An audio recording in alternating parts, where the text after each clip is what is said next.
viewers, welcome back to my channel. I'm Caitlin Parker. Today's video is going to be the 4th of July spectacular. Right now I'm just going to get ready with you guys and chat about what's been going on in my life lately right now, and then it's going to cut to the fun part of the 4th of July celebration that I'm going to go to. I hope you guys enjoyed today's video. I'm going to start out with priming because not to prime is a crime. So what are your guys' 4th of July plans? I would like to know. Comment below what you guys did for the 4th of July. I know I have a lot of fun things planned today that me and my family are going to do, and I can't wait to show you guys. And just so you know, if I am looking down, I'm looking at a mirror. So on Monday, a few weeks ago, I was getting ready to go to work and I was bringing out Bentley to go to the bathroom, and one of my neighbor's dog was not on its leash and came up to Bentley and started like barking really loudly. So I was trying to hurry up and let him go to the bathroom, and I was rushing, and then Bentley got off of his collar because I was pulling on him, and so I was kind of just like having an anxiety attack. Also across the street, a German Shepherd was running loose, and so I was also trying to hurry from that. As I was walking towards the front door, I was getting really out of breath. I'm like, okay, I need to like stop and take a break. But I decided to do that a little too late, and I ended up fainting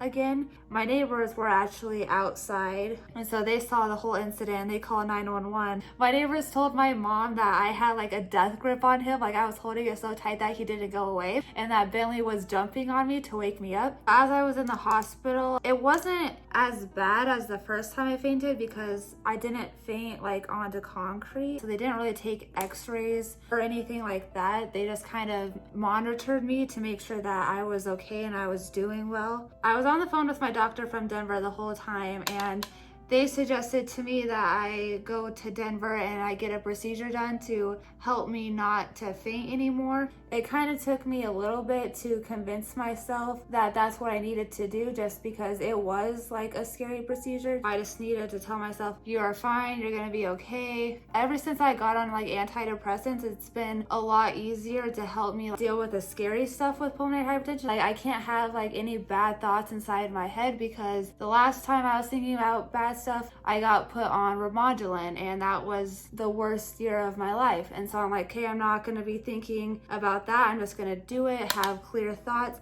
That was on a Monday, and we didn't end up going down to Denver until Friday. So the next few days I just stayed at my parents' house and really just took it easy. We went to a baseball game, and that was really fun. You guys will see that in another vlog coming up soon, but my dad did like the dizzy bat challenge where he spins around the bat and then tries to race to the mascot. Back to the story. So then on Friday we drove up to Denver because I was supposed to be admitted on Saturday, be on that oxygen for Saturday and Sunday, and then get my surgery on Monday. But that didn't end up happening because they were having a hard time with insurance, like getting the surgery approved and everything. And so they ended up calling me on Friday. They said, okay, you don't have to be here on Saturday, just come here Monday. You really only have to be on that oxygen for 2 hours before the procedure. Now I'm just gonna talk about the procedure and what happened. So I had one IV on this hand. I don't know if you can kind of see the bruise a little bit, like right here. I don't know. They tried putting an IV in this hand, but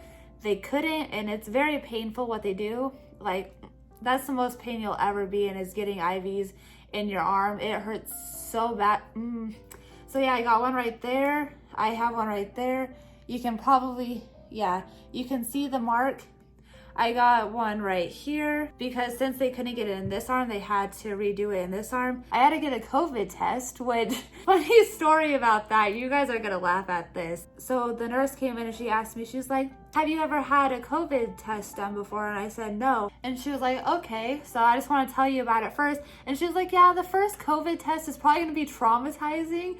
And I'm like, okay.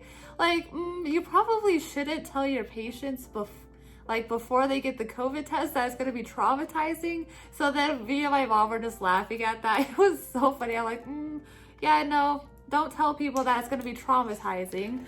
about the procedure getting done. It was heart surgery, and they were gonna do it like a cath form because I've gotten a lot of heart caths done, but it was completely different, so don't think that it was a heart cath. It was heart surgery, and I was wide awake the whole time, so I was in so much pain during it. Like, I was trying to be strong, I was crying, like they were holding my hand telling me I was so strong, but let me tell you, it was so painful because they couldn't completely put me out just because it wasn't safe to. So what they did was they put wires on both sides of my groins, so I have a lot of huge bruises in that area. They put a wire up through my groin into my artery up to my heart, and they placed a little hole in my heart. Well, I don't know kind of how to explain this, so I'm going to try my best. They placed like a little metal hole in my heart to help relieve some pressure and to also to help supply blood from this side to this side when I do get like extremely out of breath. So I'm gonna kind of just summarize it up in like 3 words just again. I did have a hole in my heart previously, so it was like 2 milliliters. They wanted it up to 6 milliliters. And so that's what they did. They put a hole in my heart to help relieve pressure and to help blood flow throughout my body. After the procedure, I got wheeled into the ICU, and I was there overnight because they had to monitor me and make sure I was okay. Honestly, I didn't do much for that whole day because I was just trying to sleep and recover. One thing that was really scary was I had to go to the bathroom, and they wanted me to get up and try to use the bathroom that was in the room. The nurse was helping me up, and same with my mom, and as I was getting up, one of the clots bursted, and so blood was gushing out. At first I thought that I was peeing my pants because I stood up and I just felt like this warm sensation. I'm like, oh my god, I just stood up and peed. But no, it was blood, and so they put me back down, and they're like, oh, do you have to go to the bathroom more? I'm like, but like that scared the pee right out of me. They would wake me up every 2 hours, so I barely slept that night, so I was extremely tired the next morning. They gave me a new medication that's supposed to be a blood thinner. My dad also stayed with me throughout the hospital visit, and he helped me a bunch just with my Tyvaso and just being there with me. My mom was also there, but they only allowed one person to spend the night, and so my dad wanted to be that person. The next day around 9, they gave me my morning medicine, and then they put me up just to like the inpatient unit because I was no longer needed in the ICU because I was okay. I was in that room overnight too. And then on Wednesday, I got released from the hospital. I ended up getting a wheelchair to help me out. And yeah, then I stayed at my grandpa's house another night, and then we came back to Casper. I've just been relaxing, taking it really easy. My brother is staying at my apartment with me to help me because some stuff I like still can't do on my own. I think that might be it for kind of what happened, just to get you guys in the loop. I have another appointment scheduled on the 20th. I can't go back to work until after that. Also, I just want to say thank you guys for the support that I've been receiving. I've gotten a lot of flowers. I want to give a huge shout out to my parents who continue to show me like great love and to give me the support and the strength that I need to carry on. I also forgot to mention that on Saturday, because I didn't have to be admitted to the hospital, my grandpa wanted to do something fun. We went to like the putt mini golf place, and I ended up getting a hole-in-one on the first hole, so that was really shocking. We also went to Joe's Crab Shack for lunch, and then we went to the Cheesecake Factory. As I wrap up this makeup look, I want to talk about my plans. For the 4th of July, I'm going to make fruit kebabs that are like in the shape of an American flag. It's going to be blueberries, strawberries, and bananas.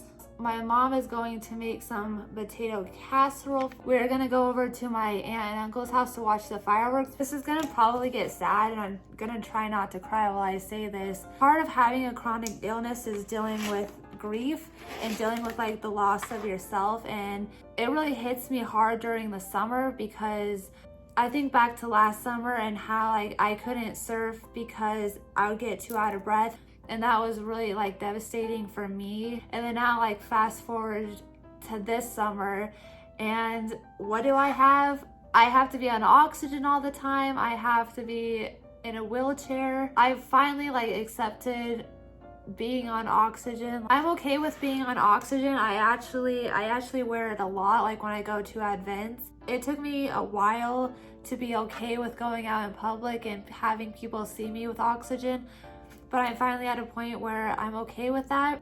But like a wheelchair, I never ever wanted to be in a wheelchair, because to me, like, that's still really embarrassing and really hard for me to be in. So that's gonna take a while for me to accept it and to be okay with being in a wheelchair and having people see me in a wheelchair. I don't like to stand out in a crowd, basically. Like, I have huge social anxiety. Like, I don't like when people stare at me, and so it's gonna be really hard. Like I said, like, I'm kind of going through the grieving process right now, just because thinking back to like last summer, I'm like, oh, I don't know like how it's gonna get worse, and then now I'm like, I'm on oxygen in a wheelchair and fainting and like getting a heart surgery. I'm like terrified of what's gonna happen next summer, because I'm like, how can it get any worse than this? You know, like, how?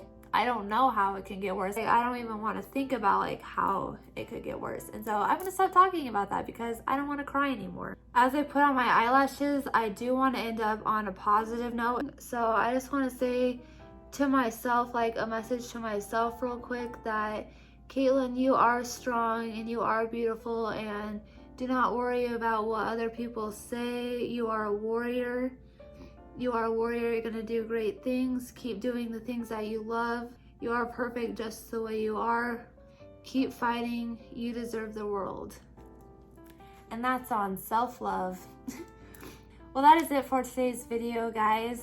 Thank you guys for watching. I know that this was a super serious video, but I just needed to be able to vent, and I know that my stories were all over the place. This is kind of like how I'm able to cope with everything, just being able to talk about it without talking in front of people. This is my 4th of July makeup look, a nice blue and red look. I painted my nails yesterday. Make sure you guys liked today's video if you enjoyed it. Comment below future video suggestions. Hit that bell notification so you guys get notified every single time I upload a brand new video. Bye, warriors. Peace.